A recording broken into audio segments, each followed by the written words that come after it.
Alright guys, welcome back to the channel. Today I'm going to be eating some of Thailand's most iconic dishes by some of Bangkok's most iconic landmarks. So next time you're exploring the city, you won't have to settle for bland tourist food. By the end of this video, you'll be safe in the knowledge that no matter where you're headed in Bangkok, you can always find proper, authentic, local Thai food.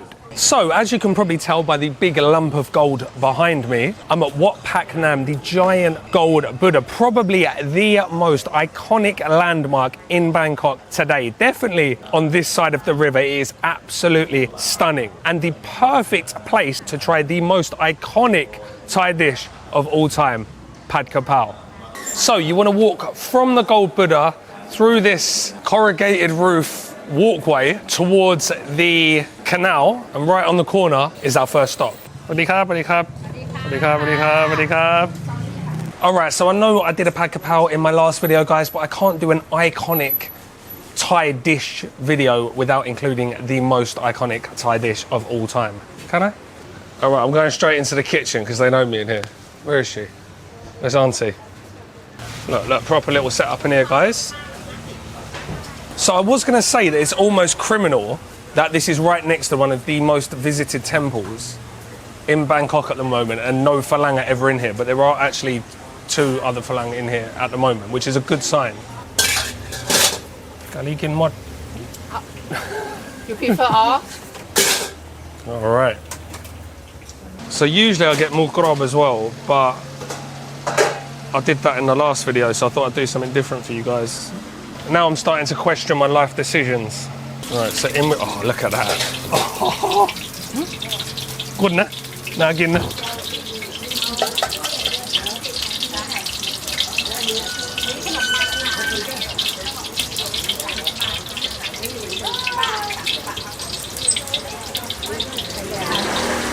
Right, take 2, she's cracked the yolk. Yeah, straight in, there you go, look at that. A Khai Dao cooked in Mun Mo. It's these little things that just sets this place apart from the rest. Cooking your egg in lard.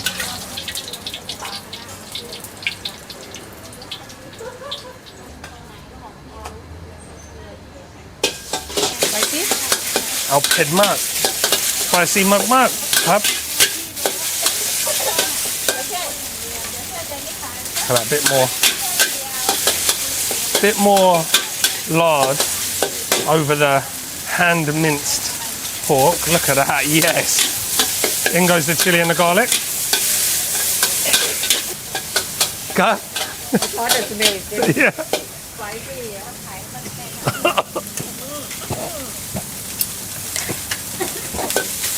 Chop in that.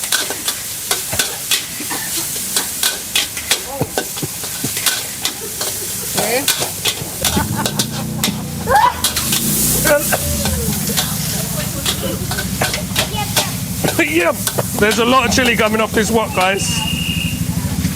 Listen, guys, as you know, I can do a bit of chili, but that was so hot, the chili, as it hit the pan, so spicy up your nose and on the back of your throat that every single auntie in the place was coughing their guts up. Trying to kill me. In goes the kaprao.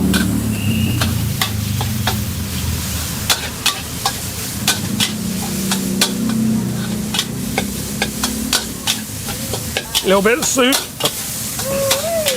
And again, guys, if you're using soup, extra points.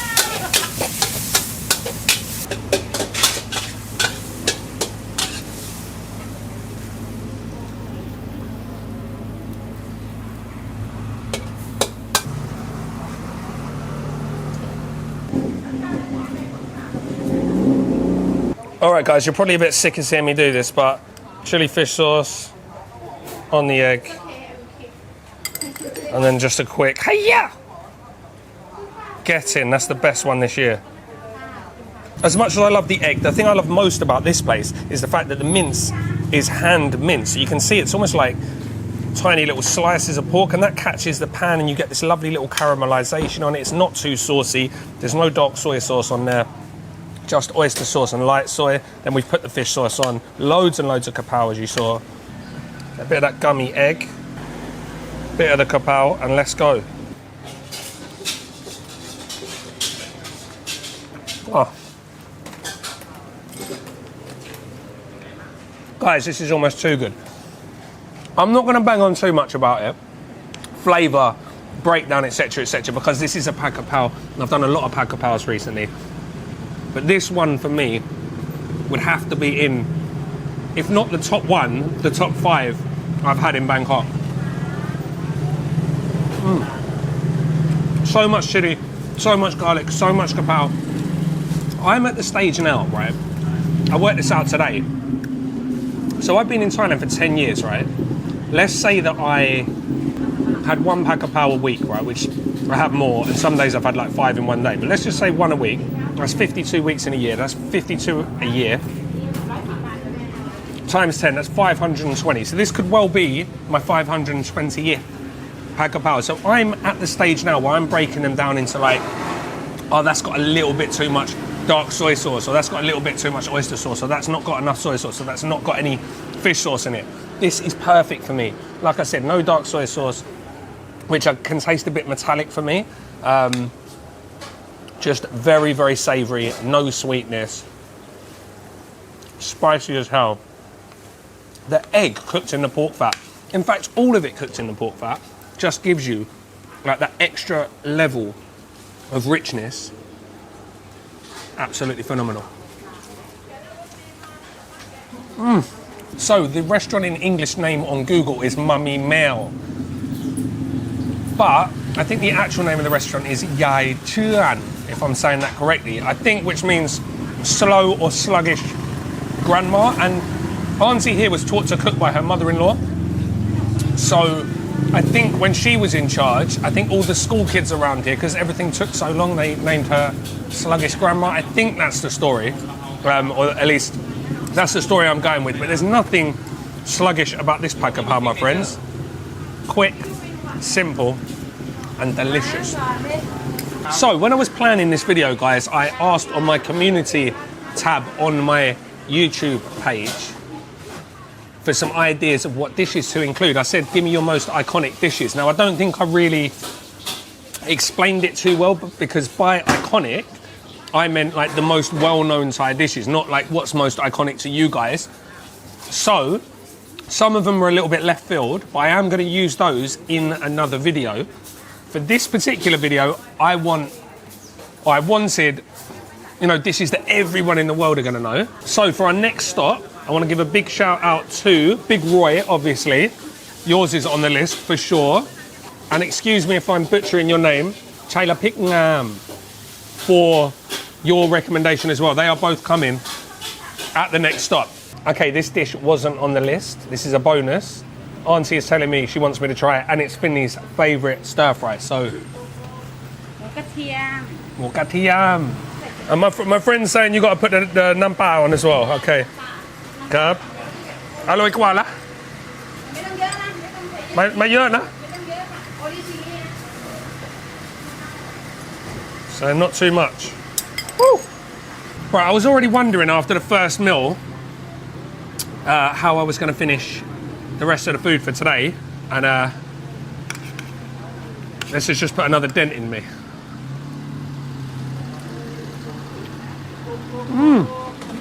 But I'm not complaining, that is delicious.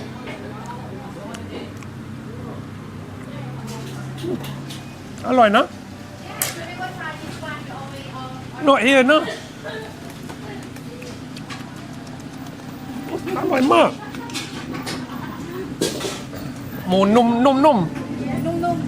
Mark. That is decent.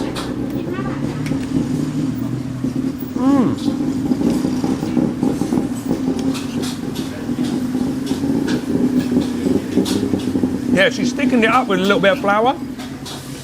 Like tapioca or rice flour, I'm guessing. Heavy on the garlic, like you'd imagine, because it's called garlic pork. Oh.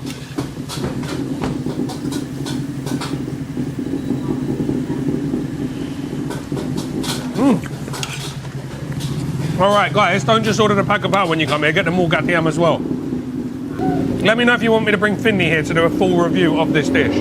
I'm going to finish this off quickly, guys. Have a little walk down by the canal up to the MRT station at Bang Wa, and then we're going to make our way down on the MRT to the next stop and the next iconic landmark in Bangkok.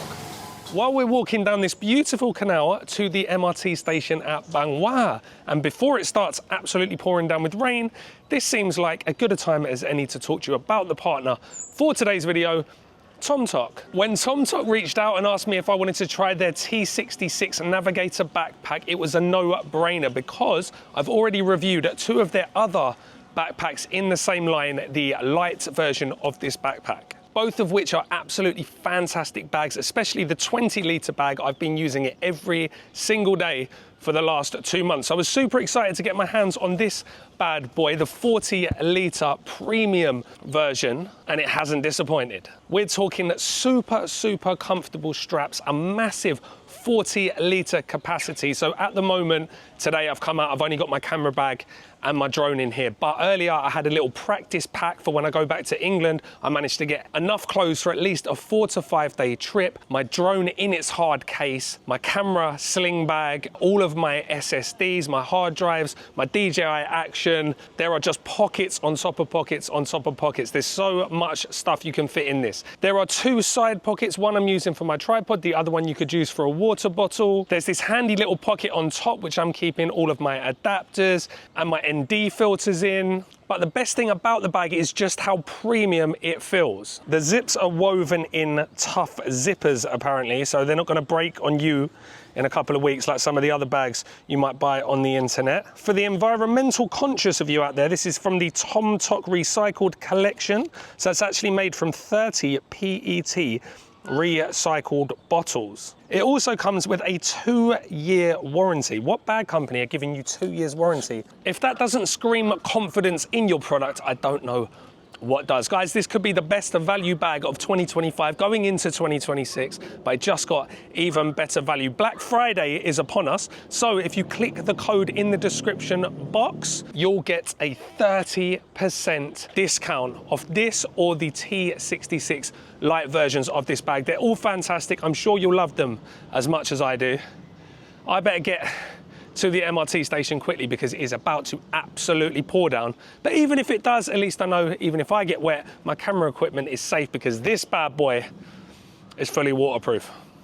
Okay, so our next iconic landmark in Bangkok is of course the Mahanakhon Tower, which is now one of the most visited buildings in Bangkok. And being such an iconic landmark, we've got to pair it up with a very iconic dish. So for our next stop, I'm giving you 2 for the price of 1. We're not only getting one of the best Massaman curries in the whole of Bangkok, we'll also be getting one of my favorite dishes of all time, Khao Soi. Right, so as I showed you last time, they've got dozens of curries on the go. And of course, the best one. Number one, Massaman. Any Massaman more? Carb. Right, so we've got our egg noodles, crispy noodles.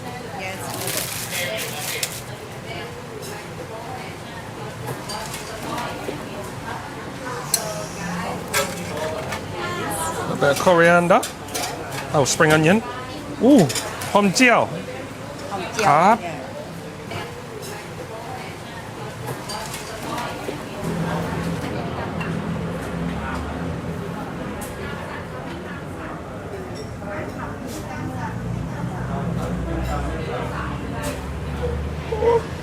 น่ากินนะขอบคุณมากครับ Of course, we got our condiments. We got our pickled pak dong, mustard greens, lime, shallots. Okay, so it's lunchtime now. This place is absolutely packed. Super popular spot down in Silom, which for the uninitiated is the business district, Sathorn, Silom. So it's full of office workers, lots of falang in here as well. And I think it's very popular with the Japanese because there is a Japanese menu here as well. Now, for any of you guys that watched my video here, because I have been here before, I got Massaman gai, so chicken Massaman. So I thought today I will mix it up so you're not watching the same thing over and over again. I've got chicken Khao Soi, but then I've got pork Massaman, so stewed pork Massaman, which is quite rare because obviously Massaman is traditionally a Muslim dish, so you wouldn't get pork. But here, we've got pork. All right, so I am super excited about this one, guys. Look at these big fat chunks of pork. Let's get that onto our plate. These big wedges of potato. Right, spoon test. Oh, come on. That's a hot knife through butter. But as excited as I am about the Massaman, I'm even more excited about the Khao curried noodles from the north, because I've not tried it in here. For anyone not familiar, we've got egg noodles, the same noodles that have been deep fried and put on top for a little bit of extra crunch.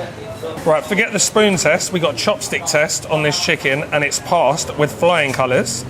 Okay, the soup as it stands, bright red, not bright yellow, which is good. All right, guys, I couldn't be more excited to try this. So I'm going to try the khao soi with nothing in. Oh my God.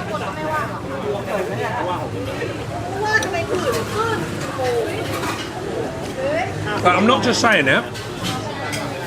That is the closest to a khao soi in Chiang Mai from one of the big hitters I've had in Bangkok. I cannot believe I haven't tried this in Bangkok. Now, I was expecting it to be sweet like most khao soi in Bangkok. Like I had one yesterday in Ong Tong khao soi, and it was mad. Well, it wasn't crazy sweet, but it was sweet enough. This is super, super savoury, really, really well spiced, as you'd imagine, because as I'm going to start waffling on in a minute about the Massaman, the spice level on that is fantastic. It's spicy as in it's hot, like chili hot, but also the spices are incredible. Coriander seed, and loads of cardamom. That is top. But guys, I am going to add to it. We'll go in with our bits and pieces. Lime juice. We'll go a few red onions. Pickled mustard greens. I'm going to put a bit of the chili in. It is quite spicy as is.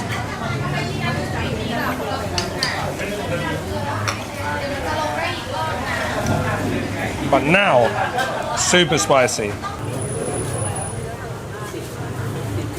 Oh my God.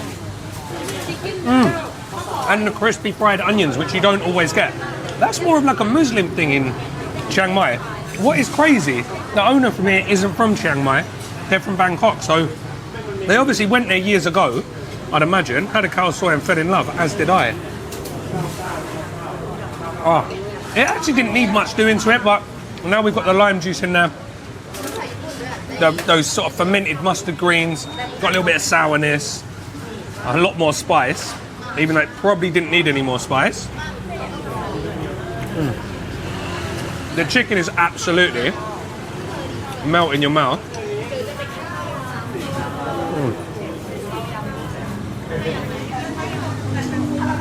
And for anyone who's not had this, the texture difference you get between just having like soft cooked noodles and then those crispy noodles on top is absolute heaven. I cannot, and I'm not overhyping this, cannot get over how good this is.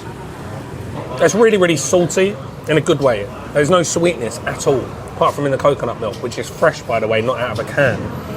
So extra points. They've made the paste. I cannot find enough superlatives to describe this khao soi. I don't think I'll eat khao soi in another shop after this.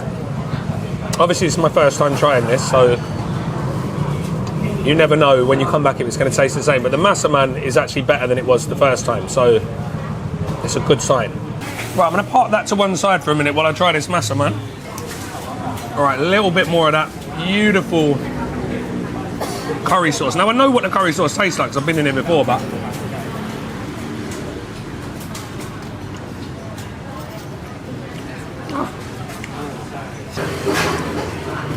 that is unbelievable.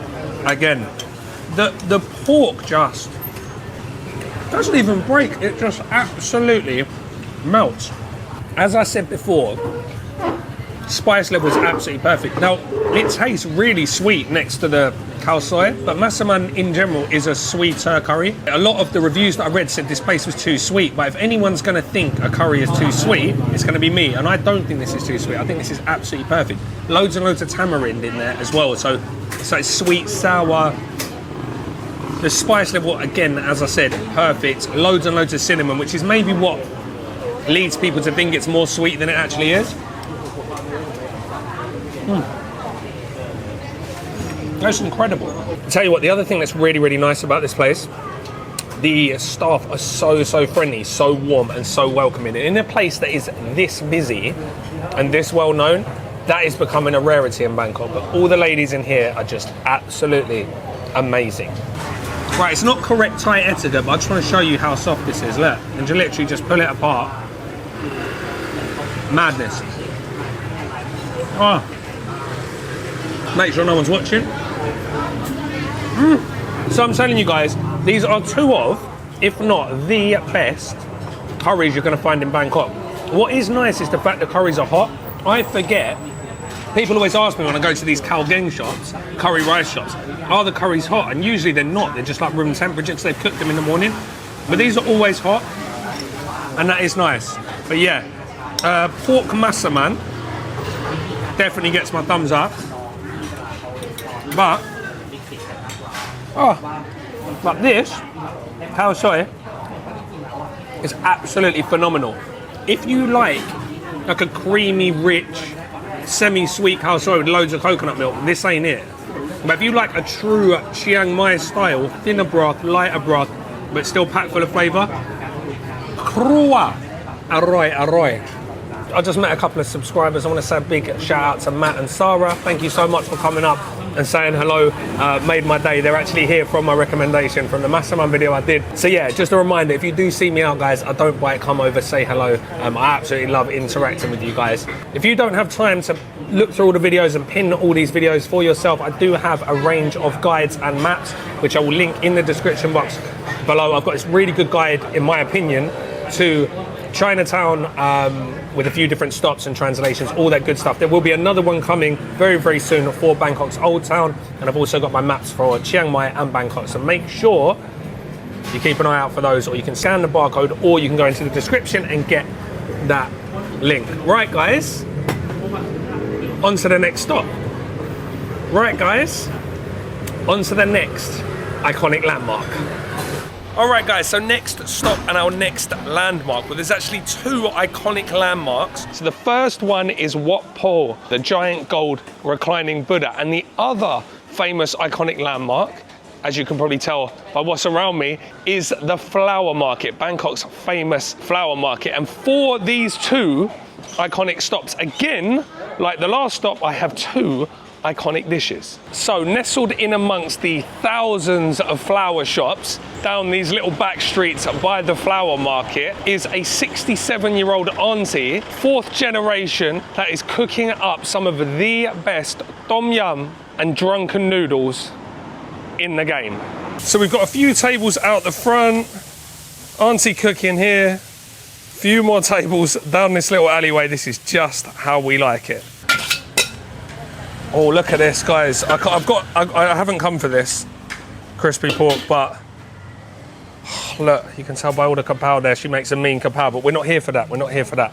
Oneนี้เอาต้มยำกุ้งแล้วก็ผัดขี้เมานะครับผัดขี้เมาเส้นใหญ่เส้นใหญ่นะครับหมูนะครับโอเคครับขอบคุณครับทำอะไรนะกะเพราเนื้อคลุกข้าวโอ้โห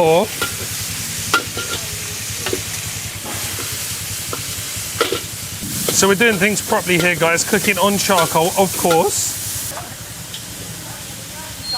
Just putting a couple more lumps in. Look at this. This is one of the specialities here, a little bit of beef. Kaprao fried rice. I've come here for two dishes, but I could easily eat 15 different dishes in here. Every single dish she cooks is an 11 out of 10.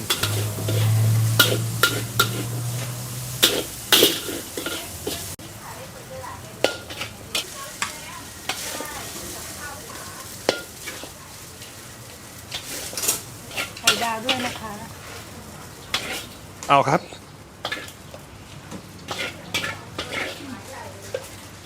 All right, so this is new. They've actually got all of the menu in English. So we've got Thai, we've got phonetics, and we've got actual English, so you'll have no trouble ordering, guys. This is what we're getting, a Pad Kaprao drunken noodle. So this is Pad Kaprao with bamboo and minced pork. Another very spicy aunty.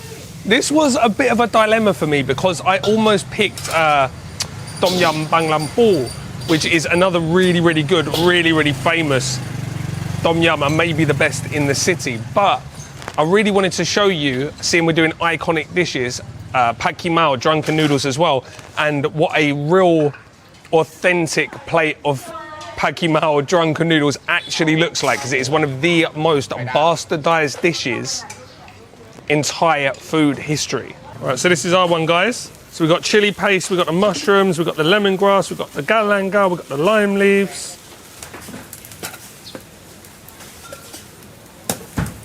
Oh, look at these big fat juicy prawns going in as well.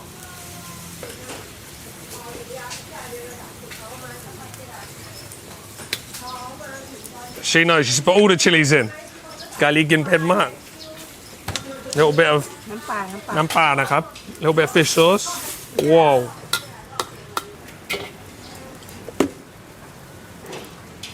Again, we're cooking on pork fat as well, guys. Mamu. Crab. Ah, crab. So it's the leftovers from her making the crab. So she makes the crispy pork, the kak mo, the crispy pork skin. You're left with crispy pork skin after you make the lard. Another reason I picked this incredible spot over the other one is because the Tom Yum here with the Pad Kaprao and the crispy pork, 155 baht for both. What's that, $4.50, something ridiculous like that? At £3.50. In Tom Yum Bang Lang Po, it is 250 baht, I think, or 200 baht just for the Tom Yum. So the value is definitely here at Thai Heng Lee. All right, next up we've got the Pad Kaprao, guys. She's reloaded the chilies, pork fat. Woo! Dang, nah. Right, in goes that pork. She said it's too hot, so she's taking it off.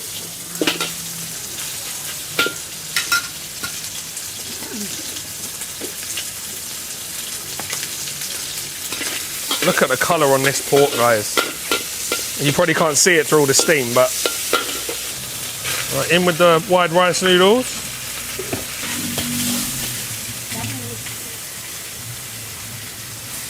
Kaprao leaves. Oh, look at that. Kana. Kana. Kaprao.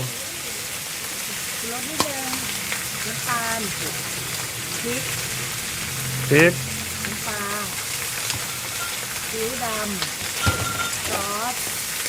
Oh, กระเทียมมันหมู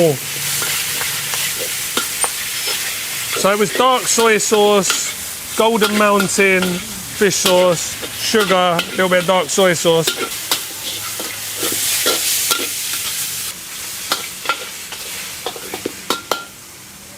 A little bit more pork fat. Crack the egg in. Like, the pan's so well seasoned and it's so hot. Oh, pig Thai, so a bit of pepper. It's so hot that you don't need too much oil for it not to stick.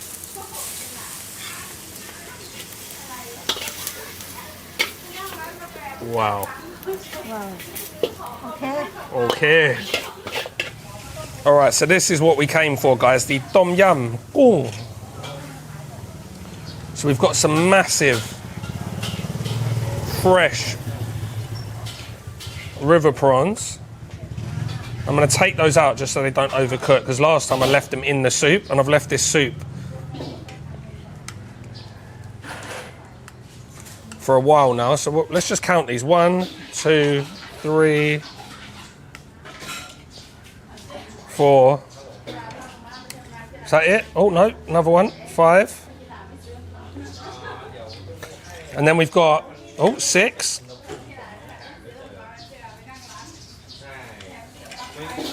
And we've got some Thai mushrooms, pak chi pha lang, which is sawtooth coriander, that beautiful sweet and sour spicy sauce. We've got lemongrass in there as well, lime leaves. I can't actually see any galangal, so maybe there's not any galangal in here. All right, let's have a go on this tom yum. Let's get some of the mushrooms. Now, you're meant to leave the lemongrass and stuff at the bottom of the bowl, but I can never be bothered. So I always end up just eating the lemongrass. Let's grab a couple of those prawns.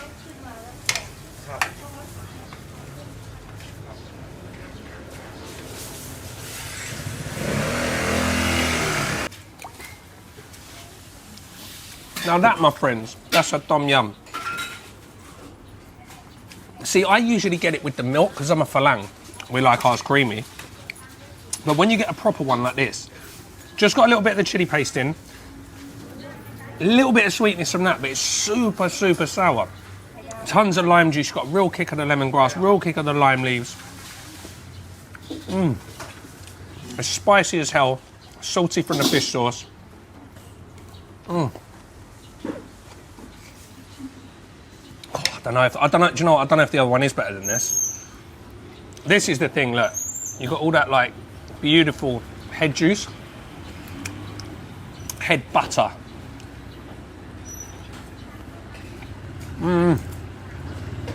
Oh, these prawns. Look at that. And that's just the end. That's just out of the tail. Look how big that is. Unbelievable.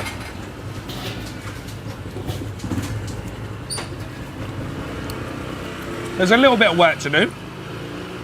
We don't mind that. Yeah, I mean, I guess you could just eat the heads, but... So these aren't like... They're not the biggest prawns, but they're a nice size, and I actually prefer these to the super giant ones, so they don't seem to dry out as much. So we'll have that on a bit of rice with the soup. Oh my God. I think all of the dishes I've showed you today have, in one way or another, been commercialized. Like, people always offer you tom yum because they think foreigners like tom yum, yeah? Same as pad thai, green curry.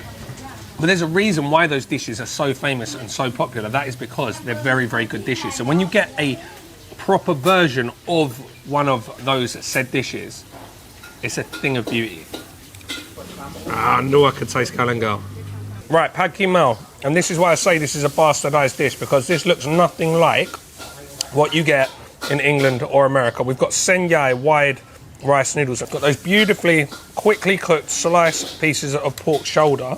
We've got some pana, or Chinese kale.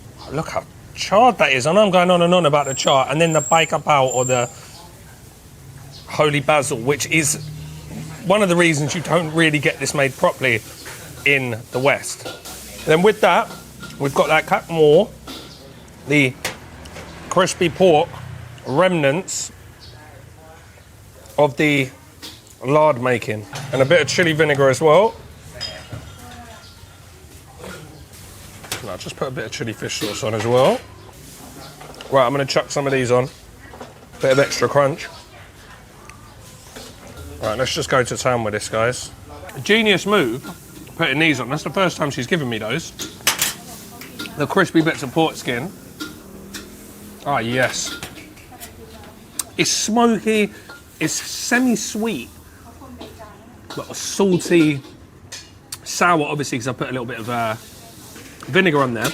But the main flavour, what's sort of differentiating this from, say, like a pad see ew, is that Pad Kaprao, the holy basil leaf. Which, as you know, from eating Pad Kaprao, has such a distinct flavour. And it's not something we can get in the West. So when I see this in England, or when I've seen people post about it from America, it always seems to have mushrooms in it. It's really, really dark, with like those sort of narrower, fatter noodles. Hor fun. Which I'm not blaming anyone for using. I use those when I'm back as well, but it's always got peppers in, onions in, and it's just not authentic. So even though this isn't as well known as, say, Pad Thai, which I know I'm doing iconic dishes and it didn't make the list, I'll have to include it in another video. This, for me, when done right, the king of Thai noodles. So Auntie is an absolute legend, and it's good to see her back on her feet and back smiling, because she was sick for a little bit and the shop was actually closed. Now, if you're one of the people that left a bad review here because you came here and the shop was shut, I read one review. It said, oh, I paid a fortune to get over from the other side of town and it wasn't open. And they gave her a 1 star out of 5, instead of thinking, oh, I wonder why she's not open. So you can ruin people's businesses. You should be ashamed of yourself, and you should never, ever, ever write another Google review again in your life.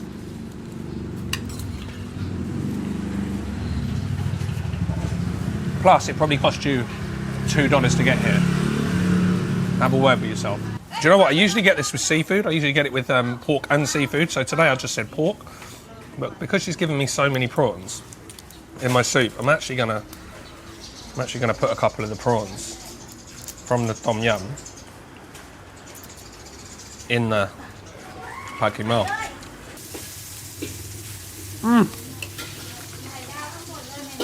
Come on, you just get those little crispy bits of pork popping in your mouth. Absolutely unbelievable. But anyway, guys, that is almost it from our iconic stops. I forgot to mention as well, you could easily go to the Grand Palace from here. But our next stop, our last stop, going to be something sweet with another couple of absolutely iconic Bangkok landmarks. Okay guys, so we're at our last iconic landmark, Sao Ching Cha, the giant swing, but you could also say the Grand Palace, which is walking distance from here, Wat Pho, the Golden Mount, the list goes on and on. We are bang in the middle of the old town, and we couldn't do an iconic Thai dish video without doing the most iconic Thai dessert of all time, Khao Niao Mat Muang mango sticky rice. We are at Khor Panit, the most famous mango sticky rice restaurant in the whole of Bangkok. This place has been open since 1932, so you know they've been doing something right. They've got untold amounts of awards, Michelin from 2018 to 2025, Wong Nai, Shell Chuan Chim, you name it, they've got it, and for good reason. This is one of the best mango sticky rice in town. Right, so you get a little ticket number from the old school little kiosk here. The guy here speaks really good English. They all do, actually. Very, very friendly people. Now, you used to have to sit outside and eat here, but now you can go over. They've got a little shop across the road with tables where you can sit down and eat your delicious mango sticky rice, and they bring it over. All right, guys, this place is absolutely packed from morning to night. Tourists, locals. There's a tour behind me, so I'm going to try and keep my voice down. I've just met 2 really lovely ladies from Japan who are on their travels, and they enjoyed the mango sticky rice very much. I'm sure you will too. I won't bang on too much about the dish itself. As I said, it's just the most iconic, most well-known Thai sweet in the country for good reason. We've got super ripe, sweet mango. We've got steamed sticky rice, which has been covered in a sugar syrup and coconut milk solution. Once that's ready, it's served up with a salty coconut cream sauce on top. So we've got sweet and salty. We've got mung beans toasted on top, which, by the way, have the highest protein content of any legume. Together is a match made in heaven, like burger and fries, kapow and a fried egg. You get the point. So I'll be honest, guys, I could take or leave the rice. Helen absolutely loves it, my wife, and my son, of course, but I just love mango.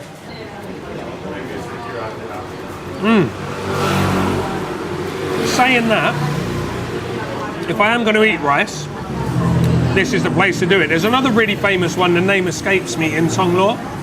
Anyway, I'll stick it in the comment section below. These are my 2 favourites. The mango's always really, really good in here. There's a lady outside that sells mangoes, so you can actually just grab a couple of kilos of mangoes to take back to your hotel, whatever. There was one time I brought some friends here, and the owner came out, or one of the guys here came out and said, oh, the mangoes aren't very sweet today, it's not mango season. So I was like, yeah, I'm sure it'll be all right. Every single person there ate the mangoes and went, oh my God, this is the best mango I've ever had in my life. This is a good dessert. I just prefer to eat sticky rice by itself, not sweet, like with larp or whatever. But I'm definitely not complaining. The contrast between the sweet and the salty sauce is delicious. See, we think we invented like salted caramel, that sweet and salty combo back in whatever the 70s or whatever. They've been doing it here for centuries. All right, guys, that's about it from my iconic Thai dishes at iconic Thai locations video. I hope you enjoyed it. Let me know what I missed off that should have been in the video. I've got a feeling I know a couple of the ones you're going to say. I know you're going to give it to me straight, guys. Please do, and I will include those along with all your other suggestions from my YouTube post in another video. So that's about it from today. Thank you very much for watching to the end. Don't forget to grab those guides in the description box below, and I will see you in the next one.